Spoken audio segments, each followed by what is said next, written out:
I hope everybody is safe and well today. I just want to take a look at oil and my bearish bets I'll be making on oil. So, just currently looking at oil, we saw a sharp down move, came down, went up, probably just an oversold bounce, and then we saw equilibrium form. And so, just first off, when you see these equilibriums form, generally implied volatility goes down, and so puts or calls cost a lot less than they usually would.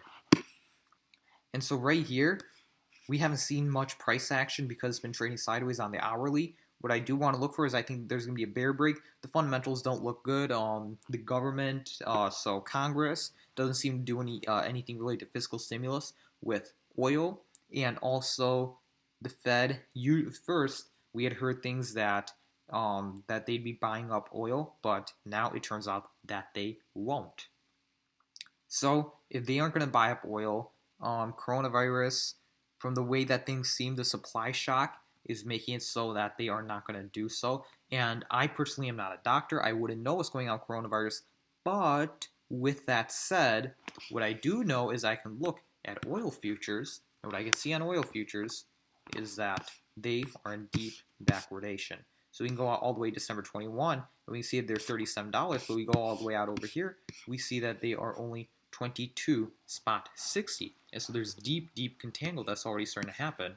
And so for those of you who don't trade futures, I still think you should be able to look at this. And for those of you who don't even trade oil, you should still go ahead and look at this because the futures are going to tell you a lot. The current price of, or the future price of oil, let's say in October 2020, is the current price of oil at 22.42 plus the cost of carry. Now, the cost of carry can change. Sometimes the cost of carry even goes negative. And because of that, you want to actually look at the cost of carry and see what type of an effect that's having. What's happening right now is that if you want oil in October 2020, you have to store the oil until October 2020, and then you can give it to someone else. Well, storage costs are going higher. Why would storage costs be going higher? Storage costs are going higher because the supply of oil is so large and the demand is so little that there needs to be more storage places to store the oil, and we are simply running out of places to store the oil. Cushing, Oklahoma is almost full of oil, and I think next Thursday when we get the report, there will be a big build in crude oil. So looking at crude oil, there will be a big build from what I'm seeing next Thursday. And when that continues and when we go into that, we're going to see deeper contango. So you can actually go long one of these up here that's up a lot, and then short one of these that has no change or very little change because we're going into super contango. We're going deeper into contango right here.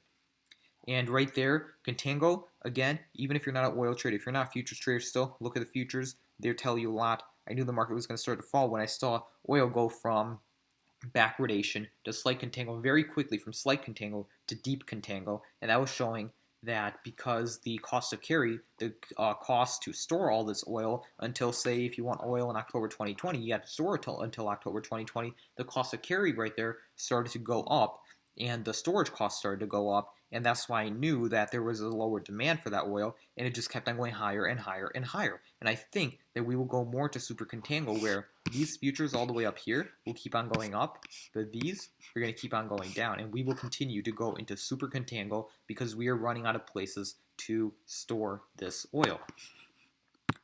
Just from this perspective right here, we're looking for a bear break, but if you're going to bet on it with puts. Puts are very cheap right now, especially on the futures where the term structure is working in your favor because of the contango. And so you can go out, obviously you can go out to May 2020, or another thing you can just do is go on to US or DBO and buy puts on those. And of course, this is not my full fundamental analysis. If you want a bigger explanation, if you want a more in-depth explanation, go ahead, ask me in the comments section. Just ask me a specific question that I may have. I don't like putting my whole analysis because the whole analysis takes hours and hours on end to do.